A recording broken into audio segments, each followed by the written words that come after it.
Ассалаумағалейкум ардақты ағайын, құрметті көрермен, 7-ші арнаның эфирінде 7-ші студия. Біздің бағдарламаның ақпараттық дағдысы бойынша Алуа Траптағы Ақтөбелінде Алаш үшін аса маңызды тақырыптары талқылаймыз, және талқылап қана қоймай сол мәселелердің шешу жолында нұсқаймыз.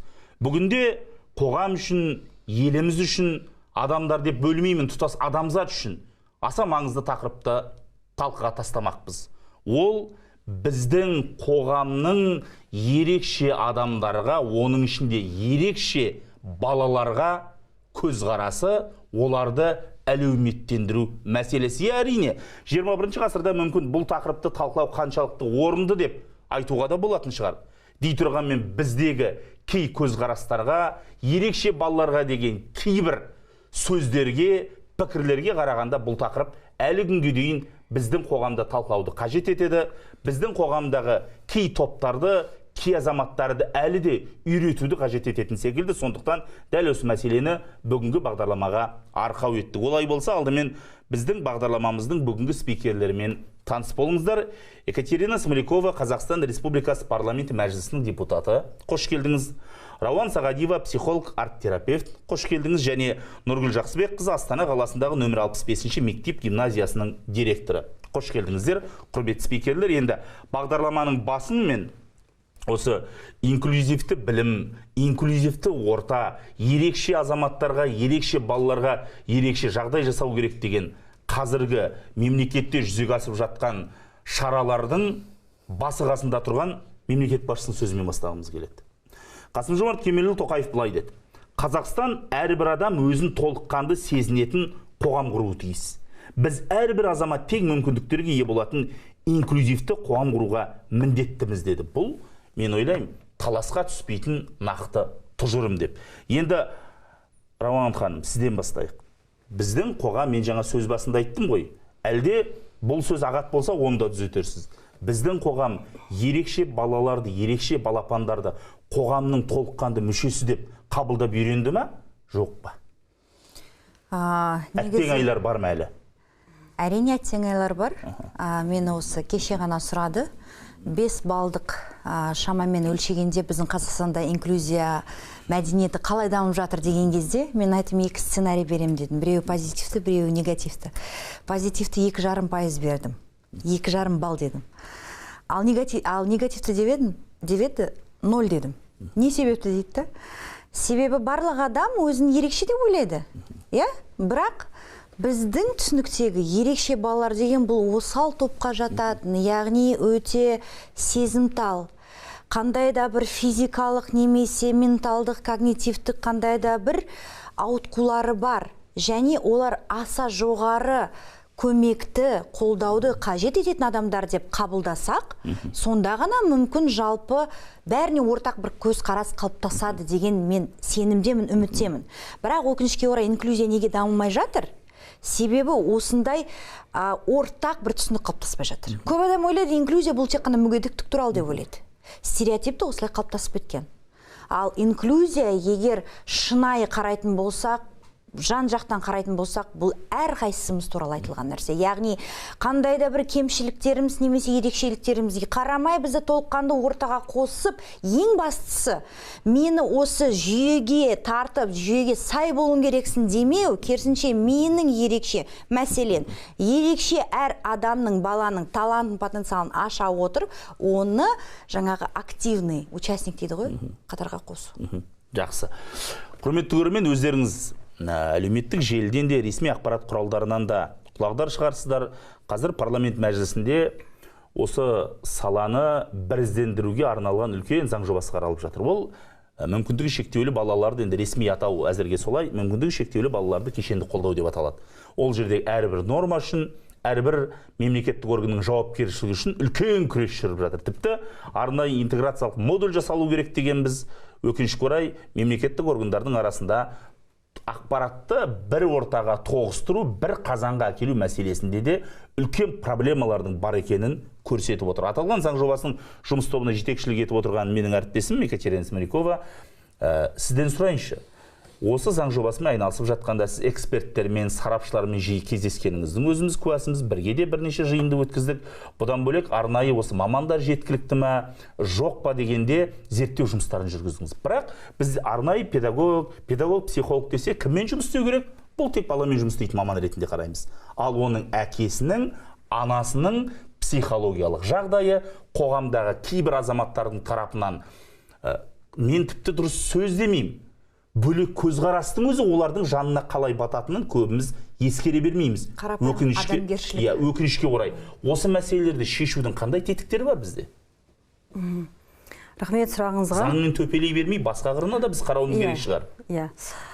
Шын дұрыс айтасыз. Кеше біз мынау дөңгелек үстелді өткізген кезде әрине оған егжей-тегжейлі дайындалдық.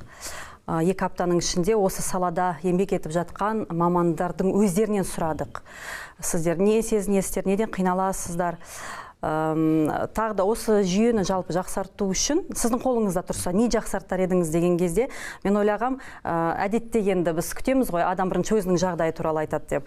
Жаңағыдай жалақыны көтеру, әлеуметтік пакетті жетілдіру, мамандардың жалпы әлеуметтік жағдайын жасау деп дегенді көбірек айтылама десем, жоқ, мамандардың өздері ең бірінші кезекке кадрлар тапшылығын жоюды, яғни кадрларды көбейтуді, одан кейін кадрлардың сапасын арттыруды бірінші кезекке қойды. Мен таңғалдым. Әдетте әркім өзі туралы айтады ғой, жоқ, жалпы сол салада мамандардың аздығын айтты. Және де мамандардың осы ПМПК-да, КППК-да, арнайы мектепте, орталықтарда істейтін мамандардың арасында сауалнама жүргізілді. Соның ішінде жаңағыдай топ 5-тің ішінде жауаптардың 5 алғашқы жауаптарының ішінде ата-аналармен жұмысты тығыздату керектігін өздері айтты. Ата-аналармен контактты орнатуға қиналамыз. Ата-аналарды жаңағыдай контактіге тарту, олармен коммуникация жасау, отбасымен жұмыс жасау көбірек сол керектігін, осы нәрсенің жетіспейтіндігін айтты. Және тетіктерін айтты жетіспейтіндігін. Біз көбінесе мына жүйені құрған кезде ортаға баланы қоямыз да, баламен жұмыс істейміз, баланың төңірегінде шоғырландырамыз жұмысты. Бірақ та оны мынандай мысалмен айтып түсіндіруге болады. Мысалы, біз баламен жұмыс істейміз, баланың мысалы ішкі дүниесімен, жаңағыдай бір диагноздарымен, ерекшеліктермен жұмыс істейміз. Одан кейін ол непроработанный дейді ғой, үйіне барған кезде, ана балғын қиярды, тұздалған қиярды банкісіне тастап жібергендей болады ғой, ол ана баламен істелінген жұмыс зая кетеді. Отбасымен бірге жұмыс істеу керек. Мамандар соны сауалнамада бізге айтты. Біз оны былай да білеміз, бірақ та тағы да бір рет көзіміз соған анық жетті. Енді мынау заң жобасы деп жатырсыздар, әрине заң жобасы әлі бірінші оқылымға да шыққан жоқ. Қызу талқы, жұмыс жүріп жатыр, жұмыс күрделі, өйткені сұрақтар көп. Жалпы мәжіліске келіп түскен заңның ішіне кірмей қалған аспектілер, тұстар өте көп. Біз енді заңды қазір толтырып жатырмыз, шын айту керек, толтырып жатырмыз. Соның ішіне мен мысалы өзім, және тағы да біз бірқатар әріптестер, жаңағыдай көбінесе балалар туралы норма ғой, отбасыға байланысты нормаларды біз қосып жатырмыз қазір. Отбасыларға ең құрғанда жоқ дегенде психологиялық көмек, психологиялық жәрдем, ата-аналарға қосымша кеңес беру, үйретуді жаңағыдай. Қазір енді қосымша орталықтарды ашу деп сұрамаймыз, әрине ол күрделірек болады. Бірақ та қазірдің өзінде бар инфраструктурада отбасыларға да, ата-анаға да көмек, жәрдем, кеңес беретін функцияларды, қосымша қызметтерді қосуды ұсынғалы отырмыз. Жақсы. Нұргүл ханым, маңызды сұрақ. Жаңа енді бағдарламаның басында да келген спикерлермен тілдесеміз, өзіңіз айттыңыз, сіздің директор қызметін атқарып отырған мектеп гимназиясының өзінде қазір 200-ден астам ерекше білім беруді қажет ететін бала бар. Сонша бөбек бар. Жалпы енді біз қазір ең бір мына инклюзивті білім ортасын құрамыз дегенде бір маңызды талапқа келдік қой. Яки ерекше бала бұл деп, немесе 12-ші сау бала деп бөлмейміз, барлығын бір жерде, бір сыныпта оқытып, бір мезетте білім беруіміз керек дедік. Қажет болса сол үшін педагогқа арнайы көмекші де тағайындалуын міндеттеп отырмыз. Өкінішке орай бізде енді мамандар жетіспеушілігі бар. Оны мен қазір келесі сұрақта біз қаузаймыз деген ойдамын. Ерекше баламен өзге балалар бірге отырған сыныптағы педагог қандай түсінбеушілікке тап болады. Барлық ата-ана, жаңа Рауан ханым айтып өткендей, адамның бәрінің өзіндік ерекшелігі бар. Ерекше бала деп айтып отқанымыз сол, әркімнің бір артықшылығы болады өзінің. Соның барлығын сіздің мектептегі ата-аналар, жалпы педагогика саласындағы барлық мамандар дәл осы мәселеге қандай пікір білдіреді? Барлық ата-ана бірдей қабылдай ма, жоқ па? Жақсы сұрақ. Жалпы мен сізге жаңағы бағдарлама басында да айтқан болатынмын. Біздің мектепте ерекше білім беруді қажет ететін сыныптар, яғни 2011 жылдан бастап ашылды, я. 14 жыл көлемінде біз осы бағытта жұмыс жасап келе жатырмыз. Бала саны 5-тен қазір 200-ден асан балаға, қазір 275 балаға өсіп отыр. Не себепті? Дегенмен де оның барлығы тәжірибемен, уақытпен. Я бастапқыда біз түрлі жаңағыдай кедергілерге ұшырадық. Өйткені ұстаздар ерекше балаларды қабылдауға барымен, олардың жаңағыдай оқу бағдарламаларына жеке оқыту бағдарламасын жасап, баланың мүмкіндігіне қарай бағдарламаны бейімдейді, дараланған, сараланған балаға жеке оқыту бағдарламасын жасап, осы 45 минуттың ішінде денсау балалармен де, ерекше балалармен де сол тақырыптың мазмұнын түрлендіре отырып білім беру керек, бағдарламаны игерту керек. Дегенмен де сол мұғалімдердің біліктілігінің аздығы, ата-аналардың тарапынан наразылық, неге менің балама уақытылы жаңағыдай өз деңгейінде көңіл бөлінбей жатыр, немесе сынып қабылдамай жатыр. Мына бала жаңағыдай итеріп кетті, жаңағыдай мына бала оған сен мынандай ерекшесің деп айтты деген сияқты көңілге тиерлік, баланы ортаға бейімделмеу, қабылдамау деген сияқты түрлі мәселелер болды. Бірақ дегенмен біздің қоғамда ерекше балалардың бар екендігін, жаңағыдай олар барлығымен бірдей тең құқылы білім алуға құқылы екендігін айта отырып, ата-аналармен, ұстаздармен үздіксіз жұмыстың арқасында бұл жұмыс қазіргі таңда бізге жолға қойылып отыр.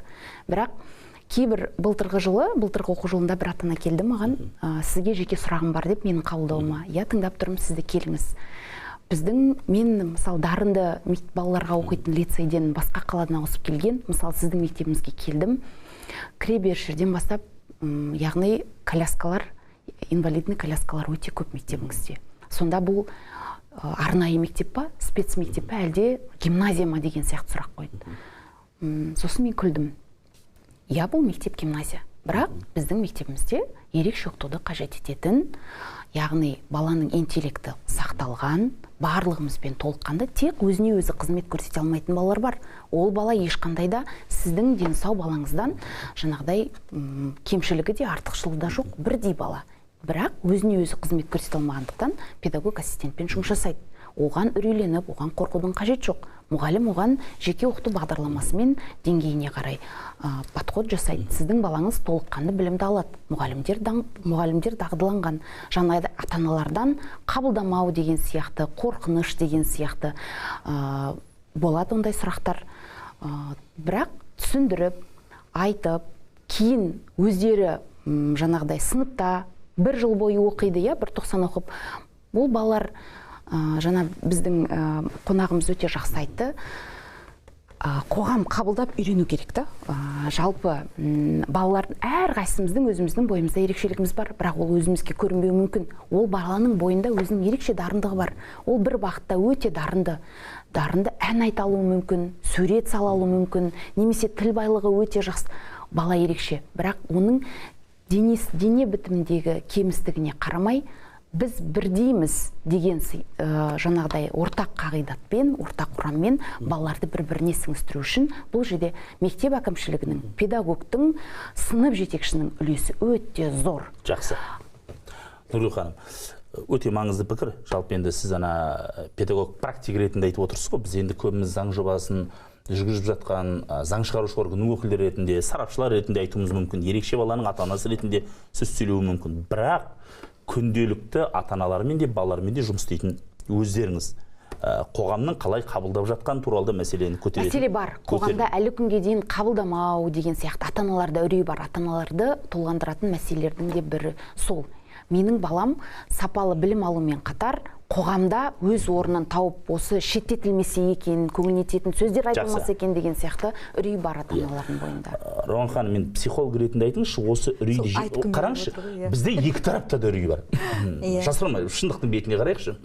Көп жағдайда, мысалы, ерекше балалардың ата-аналары, мен бір әлеуметтік желідегі жазбаны көрдім. Бір әке жазған екен, демалыс күні үнемі сауда орталығына өзімнің ерекше баламды апарам. Мен осылай оның барлық ортаға да өзінің ерекше орны бар екен, қоғамның білдей бір мүшесі екен жеткізгім келеді дейді. Астында комментарийдің бәрі, өте дұрыс, тамаша, көптеген ата-аналар осындай қадамға баруға жасқанып жатады дегендей сөз айтылып қалыпты. Бұл енді ерекше ата-аналардың ерекше баланың ата-аналарына қатысты айтылған пікір. Бұл енді әлеуметтік желідегі мәселе.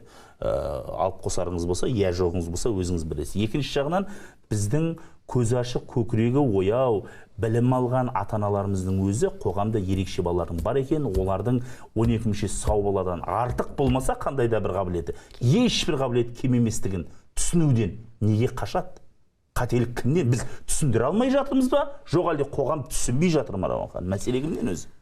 Өте дұрыс бітірдіңіз сұрағыңызды.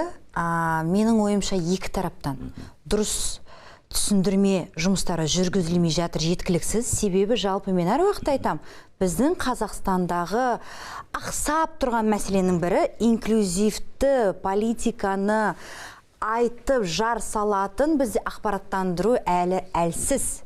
Оның бірден бір мысалы, бірден бір жарнама жоқ бізде, бірден бір арнайы бізде бағдарлама жоқ, нақты көрсететін. Яғни мүгедектік бұл қорқынышты емес. Қорқыныштың бәрі неден пайда болады? Білмегендіктен болады, дұрыс па?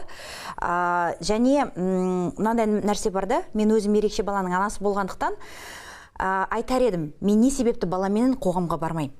Себебі әлі күнге дейін менің баламның мысалға эмоционалдық өте тактильный да, құшақтайды адамдарды, айқайлайды жаңағы. Сөйтіп енді біреудің мазасын алады, балаларды оятады деген сияқты. Сонда кәдімгі көптеген жағдайлар болған. Кешіріңіз, балаңызды оятып жіберді ме, мен балам деп жаңағы мен кешірім сұрап түсіндіріп жатқан кезде баламның диагнозы бар еді, ол әте жасаған жоқ, кешіріңіз деп тұрғанның өзінде маған агрессияменен бұрылып, ауру балаңды үйде ұста, ортаға шығарма деген кезде мен кешіріңіз, менің балама ешкім кедергі жасап жатқан жоқ. Сіздің балаңызға менің балам кедергі жасап жатса, онда сіз үйде отырыңыз. Мәселе сізде туындап тұр ғой дедім дағы, бірақ примерно түсіндіңіз ғой, сол кезде менің жүрегім 1000 бөлшекке айырылып, сол жерде бетімді жоғалтпадым, бірақ үйге барып түнімен жылап шықтым. Содан кейінгі де қазіргі таңда мен көбінесе шығармаймын. Себебі ана ретінде менің мысалға толыққан дені сау балам да бар ғой, мен екіге бөлініп кете алмаймын. Мен екі тарапты түсінемін. Мен түсінемін, менің балам басқаларға кедергі жасамау керек. Бірақ мен үшін бұл өте психологиялық тұрғыдан қиын нәрсе. Мен не себепті оның туғаннан құқығы бар ортада жүруге және ешкімге түсіндірмеуге оның ондай ақаулығы барлығын. Дұрыс па? Егер ақиқатқа келетін болсақ, бірақ мен үшін бұл өте қиын да, әрқайсысына келіп, кешіріңізші, ол айқайлайды, себебі ол нанды былай жейді, себебі сондай, бар да, кешіріңіз деуге мен дайын емеспін. Кешірім сұрағанның өзіндегі әрекет андай. Түсіндіру, ана бас салып бүйтіп та, мен өзім менді білмеймін, интеллигент семьядан шыққаннан кейін 3 білімім бар, маған ол өте дико дейді да. Психологиялық тұрғыдан айтайын, адамның табиғаты бар мынандай. Басына түспейінше дейді, бәрі оңай. Орысша маяхата с краю дейді. После него трава не расти деген дейді. Яғни өзінің басына түспейінше, сол кебінді кимейінше адам ешқашан біреудің уәжін, жан ауруын, трагедиясын түсінбейді. Бірақ саналы адамға түсіндіретін тіл болса, түсіндіретін ақпарат болса, түсіндіретін құрал болса, ол түсінеді міндетті түрде. Сол политиканы да, сол саясатты да, сол мәдениетті де қазіргі таңда біздің осы республикалық қоғамдық бірлестік ата-аналар одағы, ерекше балалардың ата-аналар одағы осы жұмыс жалғастырып жатыр. Яғни бізде флешмобтар, челлендждер бар. Егер сіз инклюзияның дамығанын қаласаңыздар, баланы үйде ұстамаңыздар, есік алға шығарыңыздар. Көбінесе үлкен апаларымыз не дейді? Әй, анау неге айқайлай береді? тәрбиесіз балаңды сен тәрбиелемейсің деп ана бас салады анаға. Мен айтам сол кезде, апа, мен сізге түсіндірейінші, мен балам тәрбиесіз емес, мен баламның осындай ауытқуы бар, сізге қызық болса мен түсіндірейінші деп, сен егер тоқтап айтпасаң дедім, ол білмегендіктен солай саған жаныңды жаралап отыр деймін да. Бірақ көрдіңіз ба, психологиялық бәрін жазғыра бермейді дейсіз ғой. Иә, яғни көрдіңіз ба, бұл екі тараптан да, ата-ана тарапынан жауапкершілік, барды қабылдап, осыменен мен жұмыс жасаймын және осыны мен жалау ретінде алып жүремін, көрсетем, айтам және ақпараттандыру жұмысты жүргізем деу керек. Екінші тарап, бұл мемлекет тарапынан қолдау болу керек. Бүкіл әлеуметтік желілерде, метроларда, автобустарда, таксиларда, тіпті даладағы LED экрандарда егер мүгедектік бұл жаңағы ауру емес, бұл қорқыныш емес, мына диагноз мынадан пайда болады, арақ ішіп, темекі шегіп, жеңіл жүрістен пайда болмайды ондай балалар деп, сонда ақпараттық егер жұмыс жүргізілсе, мен ойлаймын, адамның санасы кішкене өзгеріп, қабылдау деңгейі де өзге болады. Жақсы. Енді дәл осы мақсатты алдыға қойып, мінекей 7-ші арнаның өзінде біз бірінші мынау кезеңінің өзінде телевизиялық қазір мінекей 10-нан астам бағдарлама дайындап жатырмыз. Арнайы талқылау мәселесі үшін сіз өте маңызды нәрсені айттыңыз. Көп жағдайда мына екі тарапқа бөлініп алатын жағдаяттар болады ғой. Ерекше баланы түсінбеді, қоғам нашар, немесе ерекше баласын қоғамға келді, неге бұлай жасады деген екі тарапқа бөлінеді. Енді жаңа сіз маңызды мәселені айттыңыз.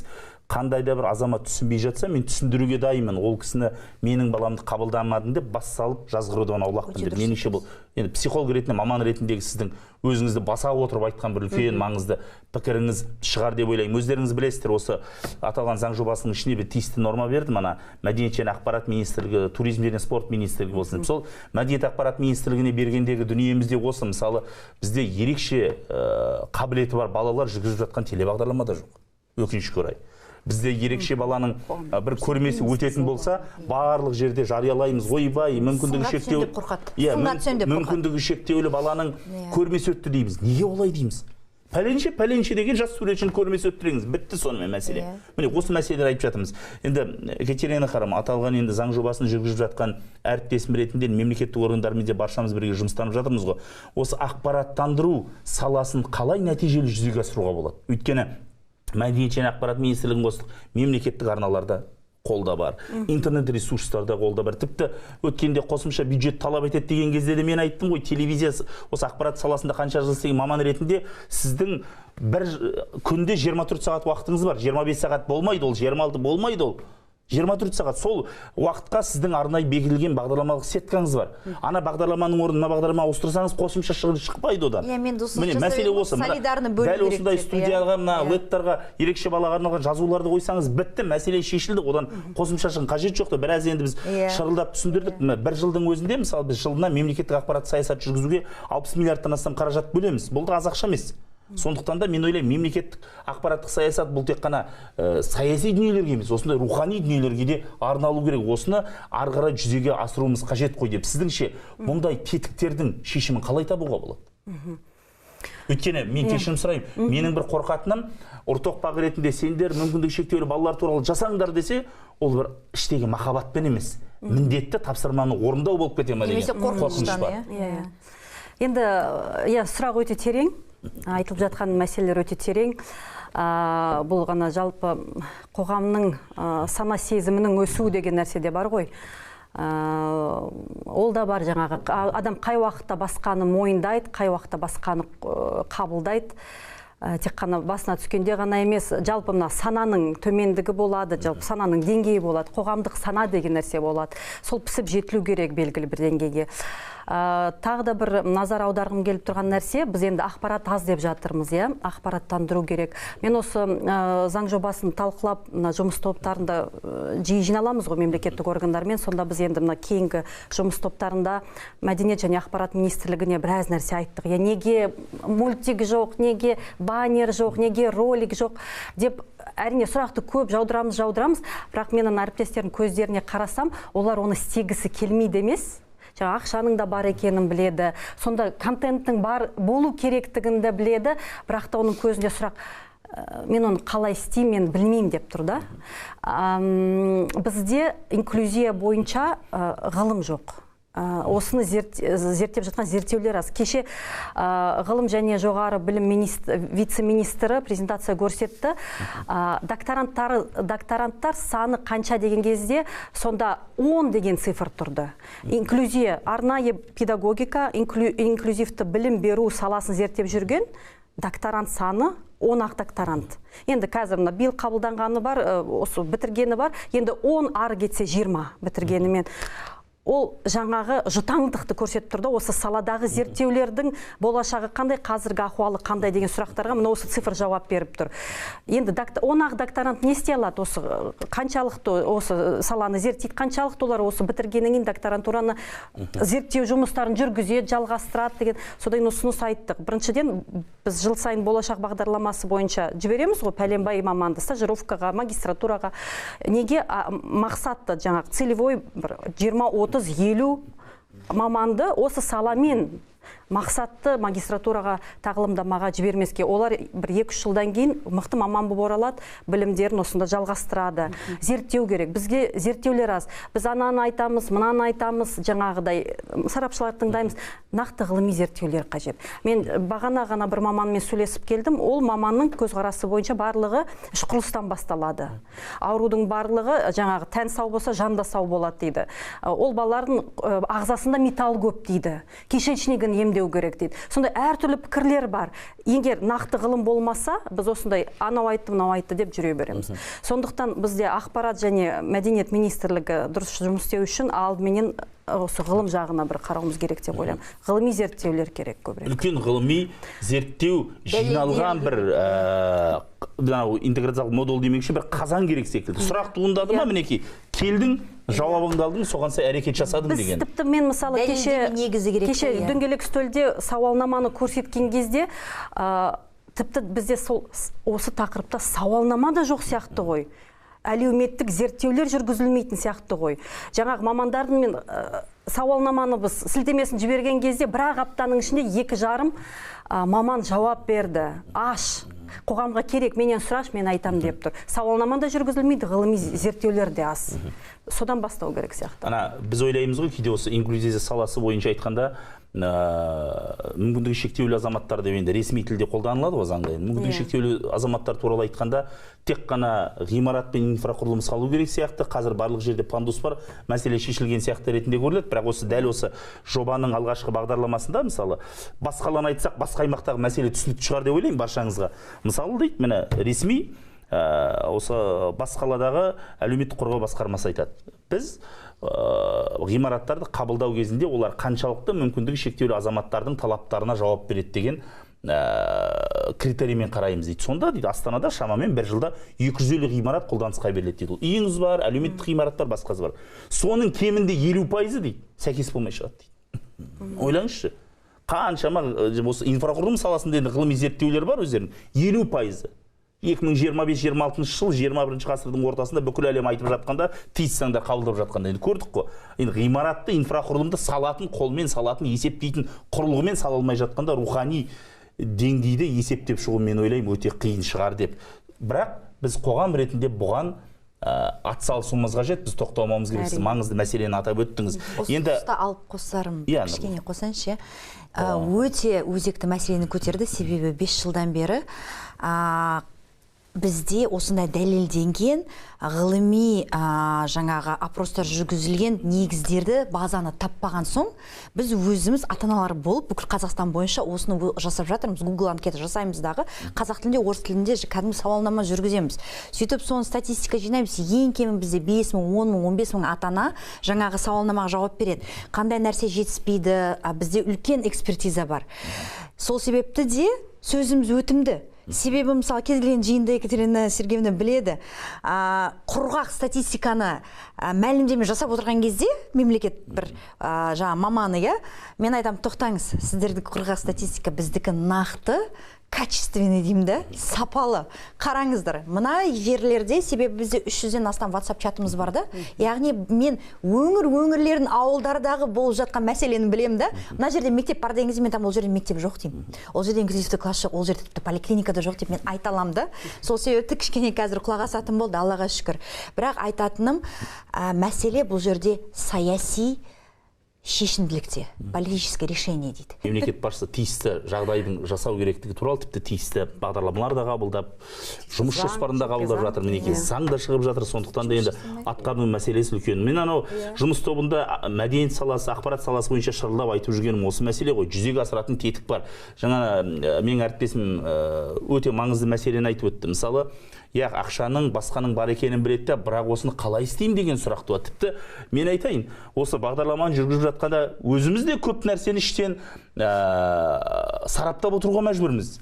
Әншейінде ауыздыға сөз бермейтін азаматтар көп жағдайда тосыласың, өйткені ана баланың, олардың ата-анасының көңіліне тиіп кетпейін ба деген өте бір нәзік ішімізде тоқтау болады. Бұл да өте маңызды және маңызды мәселе. Біздер мына инклюзия саласы десе, ерекше балалармен жұмыс десе, біз тек қана не істейміз?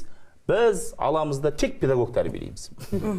Немесе дәрігер шығарамыз. Біз педагог тәрбие, сен оқыт, сен бүйт. А басқа ше, жансаулығы ше. Мысалы, мен ойлаймын, жаңағы мәселеден шығып отыр. Өзіміз ұсынған нормаларды, жаңа сіздің сөзбен сабақтайтын болсақ, бізге инклюзив саланың ақпарат маманы керек. Инклюзив саланың туризм маманы керек. Бізде турист баратын болса не істейді? Ана кабинет болса болды, ана лифтіге мінгізіп жібереміз, ана жермен сіз білесіз. Лифт бар ек, все. Ана пандуспен жүресің, басқада ешкімнің шаруасы жоқ. Және біздің бағалауымыз да солай ол ғимаратты қабылдау. Немесе инклюзив саласы мәдениет маманы. Біз не істейміз? Жақсы, бүгін өткізсін ана бала көрмесін. Инклюзивный фестиваль. Алып беріңіздер. Жоқ, олай емес. Мен жаңа айтып отқаным сол. Бізде ерекше балалардың бағдарлама жүргізу, ерекше балалардың көрмесін жасау, ерекше балалардың спорттық сайыстары. Бұл жаңалық болмау керек. Бұл күнделікті. Өйткені мен сіздерге айтайын, спорт туралы заң жобасын жүргізген азамат ретінде олимпиадаға барып жүр барлығы. Біздің ерекше азаматтардың паралимпиада, параспорт түрлері олимпиадаға қарағанда бірнеше есе көп медаль әкелді. Міне мәселе қайда жатыр. Сондықтан да көп нәрсеге көңіл аудару керек. Жаңа бір осы үстел басында бір маңызды ой айтылды ғой. Әр саланың маманы барып, қандай да бір проблемаға тап болса, шешімін таппаса, ортаға барып, ақпарат алып келетін дүниесі болса. Жаңа өзіңіз айттыңыз, алдыңғы бағдарламаларда да сізбен пікір алмасқанда сіз маңызды мәселені айтып едіңіз. Бізде мынау арнайы педагогтар бар ғой. Арнайы педагогтар оқу бітіргеннен кейін 3 жылдық міндеттемесі бар. Бірақ өкінішке орай көбісі жұмысқа бармайды, барса кетіп қалады екен. Мен істей алмаймын бұл жұмысты деп. Көп жағдайда біліктілік жетіспей жатады. Көп жағдайда педагогтардың өзі студент болып жүрді, ара-тұра бір әйтеуір практикаға барып келгені болмаса, енді түгел ортада жүрген жоқ. Андай стресске тап болған не істерін білмей қалады. Сондай кезде бір ақпарат алатын, көмек алатын бір орталық бар ма? Педагогика саласында да бұл жеткіліксіз бе? Педагогика саласында да бұл жеткіліксіз. Бізде балаларды қолдау орталықтары бар, бірақ ата-аналарды қолдау орталықтары, педагогтарды қолдау орталықтары. Педагог, мысалы, сондай бір психологиялық стресс, ол бала бұрын ондай баланы көрмеген, жаңадан бітіріп келген студенттер қай жерден барып кеңес алу керек. Ол баламен жаңағыдай тіл табысуды, жаңағыдай баланың жан дүниесіне кіріп түсінуді, дұрыс бағдар беруді тек өзіміздің мектеп базасында, мектеп әкімшілігінде бізден ғана көмек алады, арнайы қолдау орталықтары жоқ. Жаңа сіз, Нартай мырза, өте дұрыс айттыңыз. Біз жаңағыдай ерекше білім беруді қажеттілігі бар балаларда бірдеңе өзгеру керек болса, ұстаздарды ғана дамытамыз, болды. Бірақ қоғам қаншалықты дамып жатыр? Неге? Қазір мектептерде жалпы президентіміз бұрын тек шектеулі мектептер ғана ерекше білім беруді қажет ететін балаларды оқытатын болсақ, қазір ата-аналар өте жақсы біледі, ата-аналардан ештеңені жасыру мүмкін емес.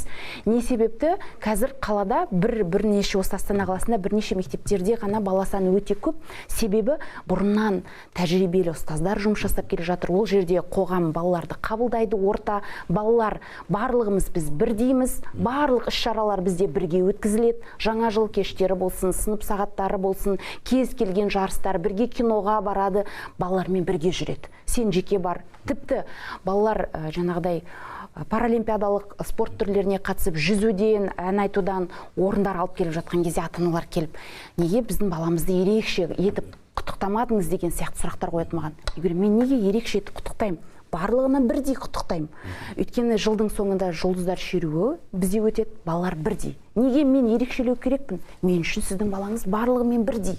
Өйткені мен оның бойынан ешқандай ерекшелік көріп тұрған жоқпын, бірдей. Сондықтан қазіргі таңда, Аллаға шүкір, ата-аналар арасында, оқушылар арасында, ұстаздар арасында балаларды шеттету деген сияқты мектепте ондай жоқ. Көп жағдайда инфрақұрылым жағынан балаларға жағдай жасалған, бірақ жаңа айттым ғой өзімде, маман тапшылығына көп жағдайда біз тап келіп жатамыз. Ата-аналар тарапынан да неге менің баламды қабылдамай жатыр мектеп, қоғам қабылдамай жатыр, мектепте ортасы қабылдамай жатыр деген жалпы қазіргі таңда соңғы бір 3-4 жылдықта менің тәжірибемде жоқ. Ата-ана менің алдыма ондай сұрақпен келген жоқ. Себебі бізде оқушылар, орта ұстаздарда тәжірибе бар, біз уже қабылдадық ол балаларды. Сондықтан ата-аналардың да оқушылардың да көңілі тыныш, ешқандай да жаңағыдай мектепке басқа жаққа қарай ауысу, үйінің алдынан жаңадан мектеп ашылса да өзінің жаңа үйреншікті ортасын ауыстырғысы келмейді. Ол ата-аналарға сіздер ауысыңыздар деген біздің тарапымыздан талап қойылмайды. Қалағанынша мектепте оқи алады. Бірақ ата-аналардың ойында қазір үрей бар. Міне, 9-ды бітіргеннен кейін колледжге барғысы келсе, мамандық алғысы келсе, ол жақтан қорқады. Ол жақта қалай қабылдайды, орта қалай қабылдайды деген сияқты. 11-ді бітіргеннен кейін мамандық таңдауда, қоғамда жаңағыдай өзінің тұлға болып қалыптасуына деген сияқты түрлі алаңдаушылықтар бар. Өйткені әлі күнге дейін біздің қоғамда ерекше білім беруді қажет ететін ерекше адамдарды қабылдау мәдениеті өз деңгейінде қалыптаспаған. Арнайы ұстаздарға туылғаннан бастап бала ерекше қажеттілігімен туылды ма, сондай орталықтар құрылса. Тек қана баланы ғана емес, ата-анаға да психологиялық қолдау көрсететін орталықтар болса. Өйткені ұстаздар мектепте баланың жаңағыдай арнайы мамандармен психологиясымен, психикасымен жұмыс жасап, баланы өте жақсы көңіл күйде жібергенмен, үйде ата-ана отбасында дұрыс болмаса, ата-ананың психологиялық жағдайы тұрақты болмаса, ұстаздардың біздің жасап жатқан қызметіміз заяға кетуі мүмкін. Сондықтан да бұл жерде қоғам болып, ата-ана, мектеп, мемлекет болып ортақ мүддеге жұмыс жасауымыз бұл балалардың болашақта өз орнын тауып кететіндей, болашақта Қазақстан еліне мықты азамат болып, өзінің олар ерекше болғанымен бойларында олардың интеллекті сақталған ғой. Бұлар қоғамға әлі көп нәрсе бере алатын балалар. Сондықтан сондай бір орталықтар туылғаннан бастап жұмыс жасау керек деп ойлаймын. Қазір өзі үлкен проблеманың әл бағдарламасынан бет ашылып жатыр. Біз өзі өрт сөндіруші сияқты жүрміз. Бір жерде адам коляскадан құлап қалады, жүгіріп барып төмпештейміз, бәріміз видеоға түсіреміз, ақпарат шығарамыз, айқай, пандус дұрыс емес, мынау қандай жаман мердігер пандус салып қояды, бітті, ұмыттық. Сосын бір мектепте бір ата-ана шулайды, ойбай, менің балама дұрыс, бәріміз оны төмпештейміз. Оған кім кінәлі? Біз өкінішке орай осы сұрақтың жауабын әлі таппаған секілдіміз. Міне бүгін айтып отырмыз. Педагогтар арнайы баламен жұмыс істейді. Жап-жас педагог келді. Ол ерекше баланы көрген жоқ. Оның стресске тап болуы дұрыс, заңдылық. Оны бірақ ешқайсымыз қолдамаймыз. Ұнамаса, кет жұмыстан, және оның алатын айлық әлеуметтік педагог 118 теңге алады, бар алатын сол. Болмаса, істе, әрине кейде жүрдім бардым істейді, амал жоқтан, кейде кетіп қалады.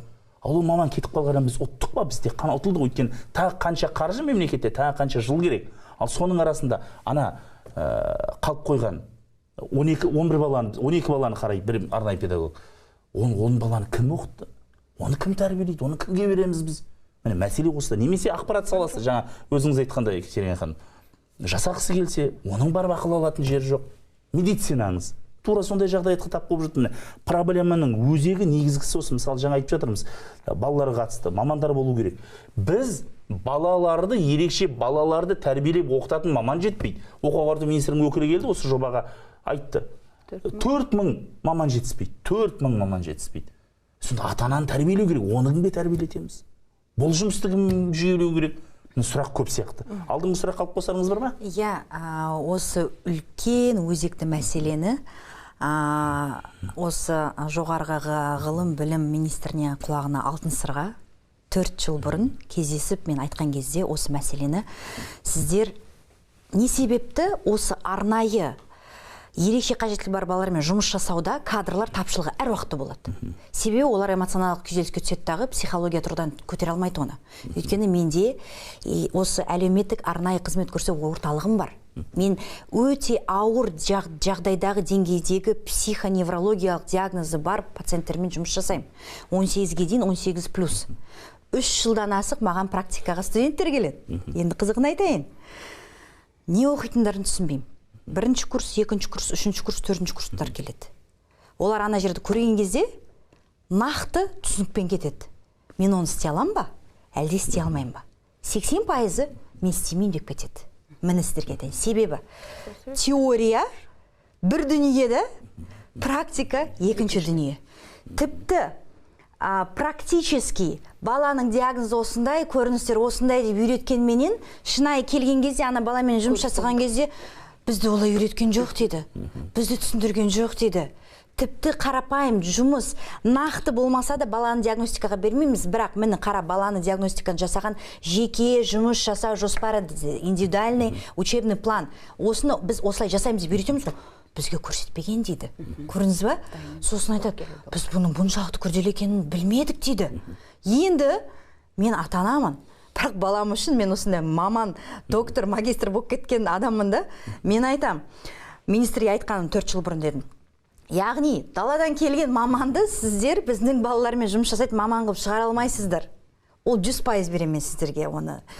Бірақ үйде отырған, осында бала тәрбиелейтін аналарды мемлекет тарапынан грант бөліп, болашақ сияқты бағдарлама сияқты, екінші қайта даярлау, арнайы педагогика мамандығына алып оқытсаңыздар, мені рабочий спецназ осы үйде отырған ата-аналар дедім.